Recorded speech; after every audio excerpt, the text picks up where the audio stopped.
From LinkedIn News, I'm Leah Smart, host of Everyday Better, an award-winning podcast dedicated to personal development. Join me every week for captivating stories and research to find more fulfillment in your work and personal life. Listen to Everyday Better on the LinkedIn Podcast Network, Apple Podcasts, or wherever you get your podcasts.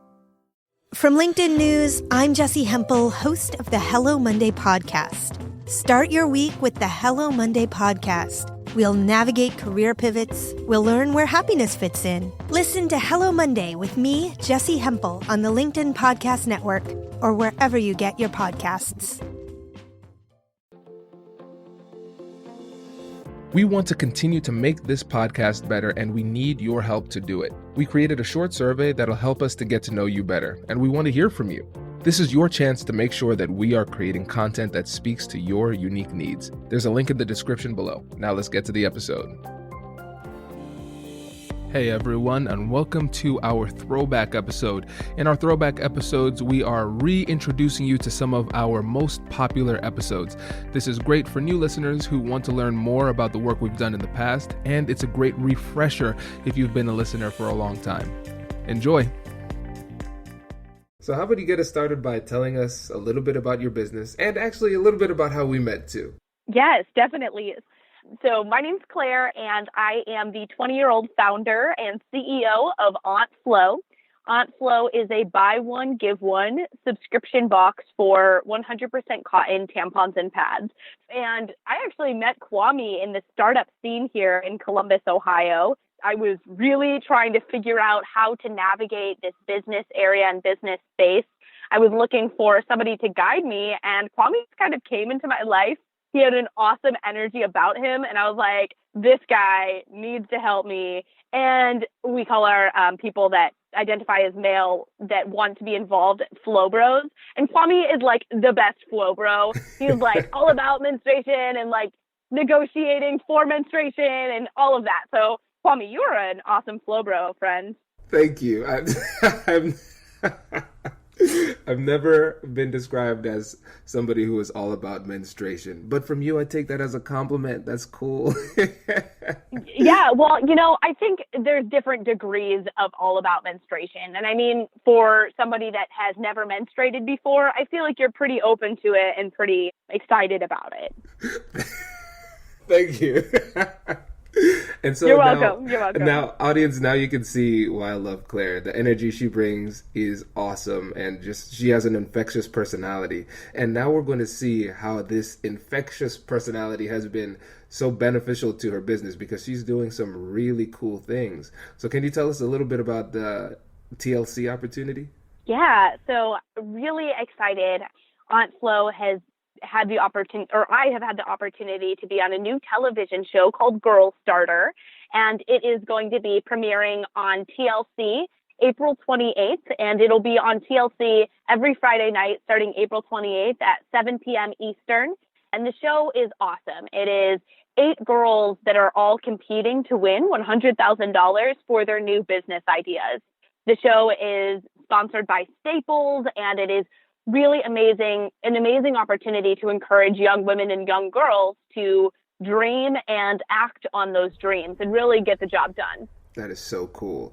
And were you able to use any negotiation or persuasion techniques to move forward in the business, in the competition? Are there any that we should keep our eye out on for when we're watching?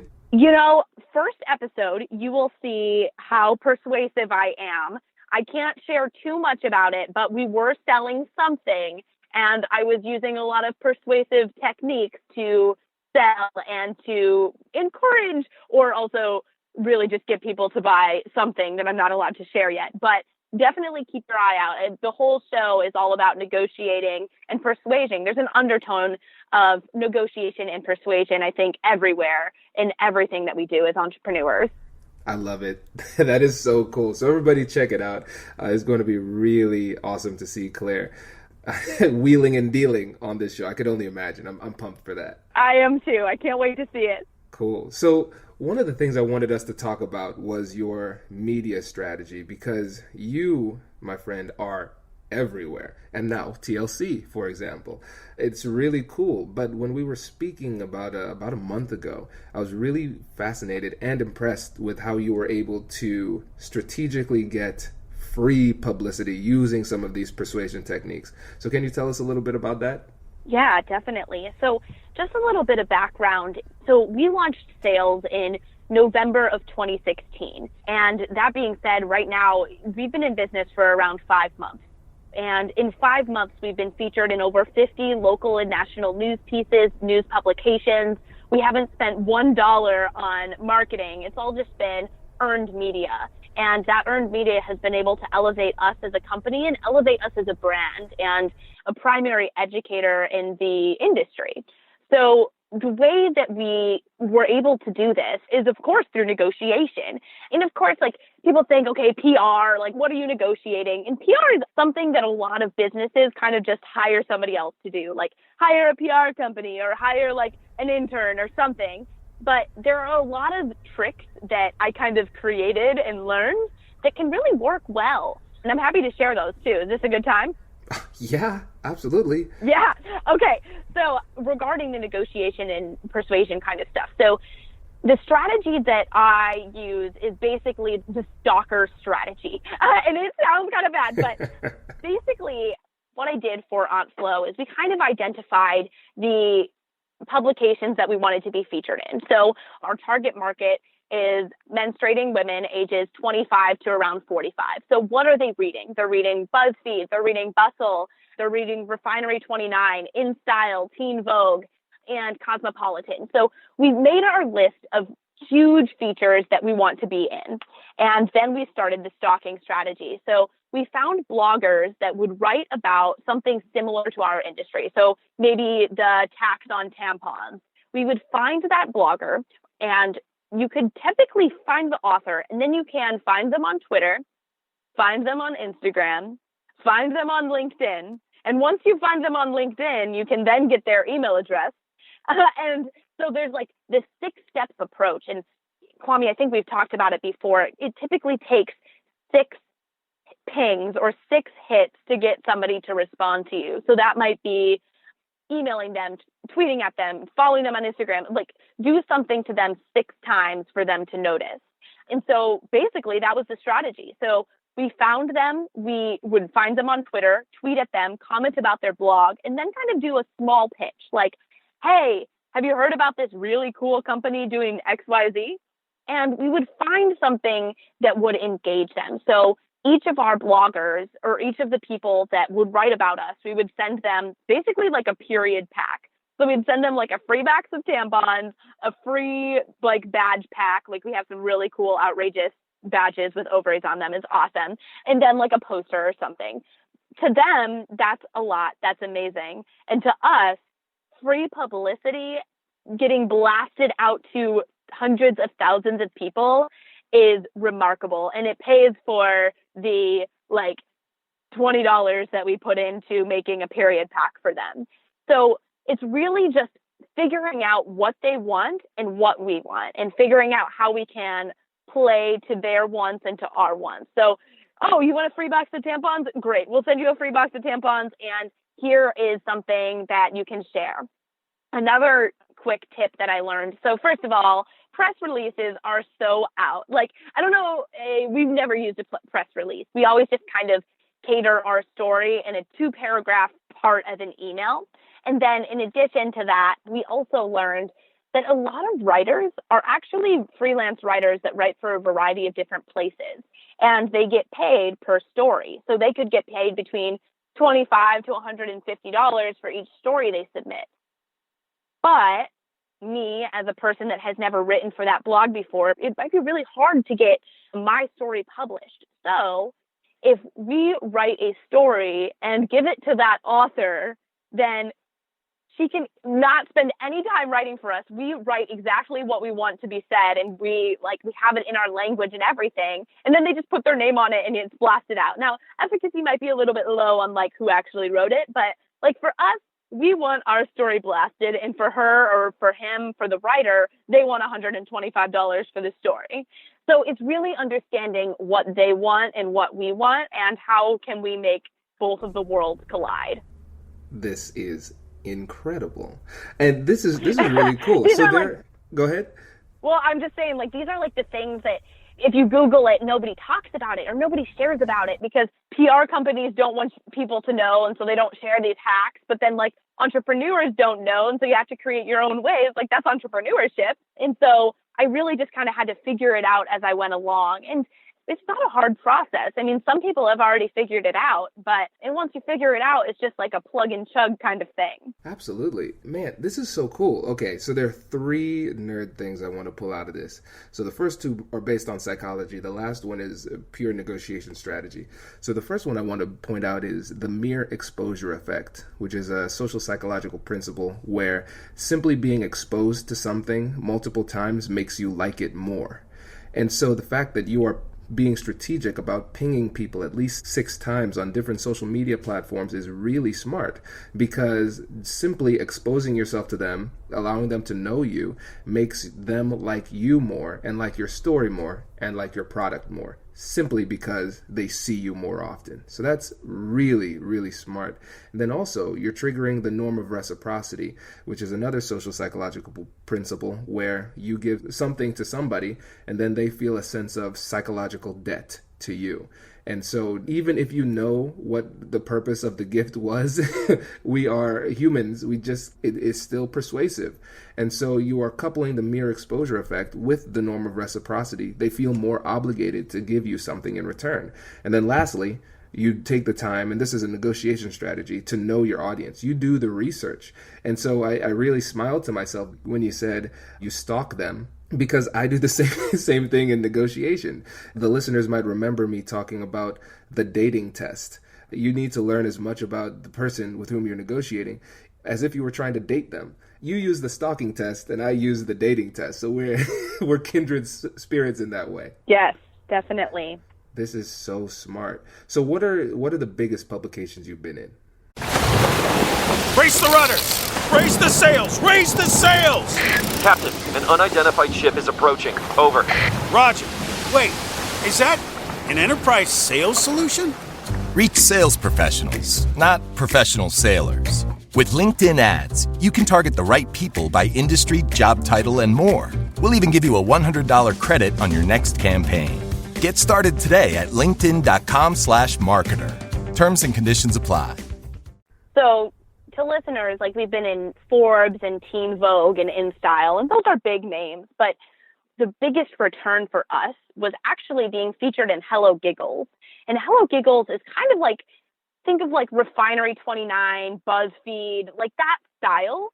But what was wild about the Hello Giggles article is the writer took a very different approach to our story. And so instead of focusing on the buy one, give one, or the 20-year-old founder, or the high quality products, they actually took part of our story that I really speak loudly about that hasn't really been published. But that's the fact that we don't use the term feminine hygiene. We use the term menstrual products. It's more inclusive. It doesn't continue the taboo that menstruation is dirty because hygiene, dirty, like yuck, because menstruation isn't dirty, it's natural. And then of course, feminine is not really inclusive. So all of that combined, she really focused on that portion. And from that article alone, more people started to write about us because they were like, wow, this is something that we haven't heard of. Like people have heard of the buy one, give one. People have heard that like typical tampons have chlorine and bleach and whatever. And people have heard about 20-year-old founders. But we are the only company that identifies as a menstrual product company. So this story was then shared by Zoe Deschanel and picked up by other writers as well. And actually got us a decent amount of new subscribers to our company as well. So it was just really interesting to be able to share a news story that really grabbed the attention of new readers. One thing that I will also note too is once you start to share these stories through writers, you create a connection with those writers and you can foster that connection. So the writer that wrote about us in Hello Giggles, we can now go back to her and be like, oh, we're also launching this new thing. Here is a story that we wrote. Would you be interested in sharing it? And since we already sent her a gift, and it's like that debt thing that you were talking about, since we already sent her a gift, since we already showed her that our articles are shareable and unique and exciting, she's like, oh my God, of course I'll write about you again. And then we just created a super valuable connection for her repertoire and for our opportunity as a company to continue to grow. I love it. This is really deep.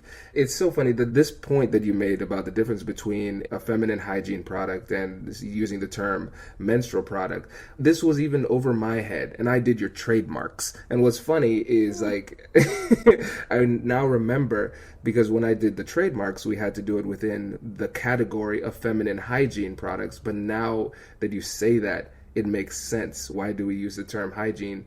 And why does it need to be feminine? Because some girls might not identify with the term feminine. Mm-hmm.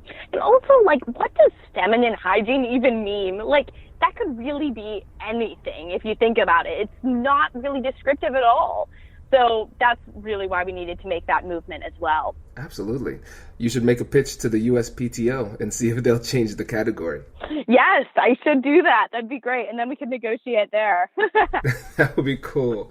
Okay, good deal. And now, one of the things that you're working on is figuring out the manufacturing side. Can you tell the audience a few of the considerations you have there with regard to making sure you're getting the best deal and negotiating with potential manufacturers? Yeah, definitely. So I'm sure there's listeners that are listening that have tried to start a product company or something other than software where you actually have to get something made. And a lot of people don't, if they're in the tech world, they don't think about this, or they disregard how difficult it is to get the attention of a large manufacturer, because you're asking for minimum order quantities. You're asking all of these very simplistic questions. Then they have like people that are ordering like 30 million pieces. And so, of course, they're going to respond to them first. So you're constantly put on the back burner. So we have really struggled to get the attention of manufacturers that could make our 100% cotton, FDA-regulated, biodegradable tampons and pads. So when doing this, I would go online and I would research manufacturers. And there's actually really only 2 large manufacturers that have all of the qualifications that we're looking for in a product. And so, of course, I'm reaching out to these manufacturers, and there's a language barrier. So I'm typing things in Google Translate and like translating it and then sending it via email, and all of that's going on. But there are a few things that's really stood out to figure out how to get the attention of these manufacturers. And Kwame, you actually brought this to light, and it's the leverage that you have to have. So how can you really demonstrate that you are a company and not just like, for me, not just like a 20-year-old girl that dropped out of college to talk about tampons for a living? Like, how can you show to the manufacturer that you are legitimate and that you are going to be able to provide them business for years to come? And so the leverage that we've had is, of course, our media. So we've really leaned heavily on being featured in over 50 local and national news publications. And now we're really leaning on this new TLC television show. And right now, maybe we still are asking for the minimum order quantities, but at least we have something to show that we are legitimate. And I think the other really difficult part about communicating with these manufacturers that are overseas is, of course, they're trying to get the best bang for their buck, and we are too. And Kwame, I think you also mentioned, like, the first pricing sheets are always just suggestions. And this I really took to heart. And you also talked about how these suggestions can be put against other suggestions. And you can say like, oh, well, manufacturer X is offering me the price of 10 cents per piece, while manufacturer Y is offering me at 8 cents per piece. And whether or not they're actually offering that, you can kind of like play them and see like, will they actually drop and how much can you push? And so I think that those are a lot of different things to consider when discovering manufacturing opportunities. Exactly. Yeah, because the thing is, everybody in the manufacturing game, they know each other, so they're familiar. And so it's like, if you go to their rivals, they're going to be incentivized to try and beat their rivals. And so if you show them the pricing sheet saying, hey, company X did this, what can you do for me? They understand that this is a business decision. And like I said, the the first term sheets that they give you are kind of just suggestions. That's where we're starting it off. But the thing is, a lot of people don't realize that, and they think prices are set in stone. So they just go with the cheapest one off the bat. But if you play them off of each other, you can save some serious dollars. Right. And that, Kwame, that's what we're actually working on right now, too, you and I together. So I really do appreciate your insight and guidance on that, and really helping understand how we can use our leverage and use the other manufacturers as a way to get more leverage and more opportunity to lower our final cost. Exactly. And another thing that we spoke about last time we talked was the fact that the bigger the number, the more important the small numbers become. So I know day to day at my house, sometimes I find pennies and I'm like, what am I going to do with this? I throw the pennies away. I'm like, I'm not going to save this penny. It would cost me at least 2 cents of stress to guard this penny. So I'm going to throw it away. Wait, time out. Did you just say you throw away pennies? Like you literally throw them in the trash can? If I'm cleaning, my goal is to clean, and pennies get in the way. So okay. I throw them away. I'm like, whatever, go away, penny. And so, but if I were a company though, and we're talking about pennies, that is significant because over the course of time, those pennies add up to, at the end of the year, thousands, tens of thousands of dollars if you're not paying attention. And so there is a lot of value in paying close attention to these small numbers in big negotiations. Definitely. I mean, like right now, our cost per piece is between 8 to 15 cents. And like, if you're just throwing away pennies, like that difference of 7 cents, like whatever, here and there. But since we're selling like 100,000 tampons at a time, that can easily change. That can change our business model. And we can be profiting between a range now between another $2,000 to $5,000. And so that does really, really add up. Exactly. This is cool. Well, I am happy for you because this is just the start. You've been at this for what, a year and a half now or something like that? Yeah, I first pitched the idea in October of 2015, and then we launched sales just about 1 year later in November of 2016. And so now we've been in business full sales for about 5 months. So still very, very young and working out a lot of different things, but we are flowing forward rapidly. That is awesome. Okay, so before you go, let's give one piece of parting advice. What advice would you have for fellow entrepreneurs? Honestly, it's one of those things where like, you just got to Google it. Like right now we have so many different learning opportunities and people always ask me, like, how did you figure out this? Or how did you learn how to do this? And who did you talk to for this? And I'm like, you know what? Just Google it. Like nobody is going to give you all the answers. And right now, more than ever, we have this huge search engine that can go through all of these databases and explore all of these different things that's basically doing the work for you. So just Google it. That's my advice. I love it. Okay. And how can listeners stay in touch with you? Yeah, definitely. So, of course, if you are interested in getting involved with Aunt Flo, menstruating or not, you can subscribe, get a box of tampons and pads delivered. You can buy some Aunt Flo swag. We have some really cool badges. You can also donate as well to support menstruators in need in the United States. If you want to connect with me and Aunt Flo, you can tweet at us at GoAuntFlo. We're on Twitter, Instagram, Facebook, and then, of course, you can always shoot me an email at claire@auntflo.org. That is Flo with a W and Claire with an AIRE. Perfect. Oh, and before you go too, explain too the Give One model too, because I know when you told me about the passion and reason behind giving away a tampon, I didn't understand why that was such a big deal. So I think that would be cool if you could educate the audience on that point too before you go. Yeah, definitely. So, tampons and pads are not covered by WIC. They aren't covered by food stamps. I mean, in 38 states right now, they're taxed with a luxury tax. And so if you are an individual that menstruates that's living at or below the poverty line, you're having to choose between food and tampons and pads. Because right now, the average cost for a monthly supply is around $7. And that is 4 meals for somebody that's living at or below the poverty line. And if they aren't covered by WIC or any government assistance programs, it's really, really hard to get access to these basic need products. Just imagine if you are running and you fall down and you scrape your knee and you're gushing out blood and can't get a Band-Aid, that is basically menstruation, but for 7 days a month. So that's why it's so important to be able to offer these products. And, it's one of those things that people don't talk about. And so they don't think about making those donations. And they don't think about offering them and providing them. And so that's why I am founded Aunt Flo. So we can not only just offer products, but start the conversation so that we can really make the change.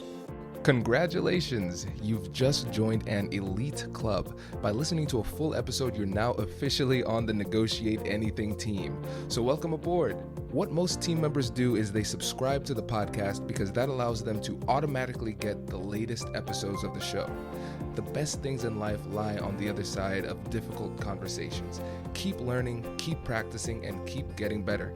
Your relationships will improve, your career will soar, and you'll have the confidence you need to get the most out of these crucial conversations. Again, thank you for joining the team. We're excited to have you, and I will see you in the next episode. I'll catch you later.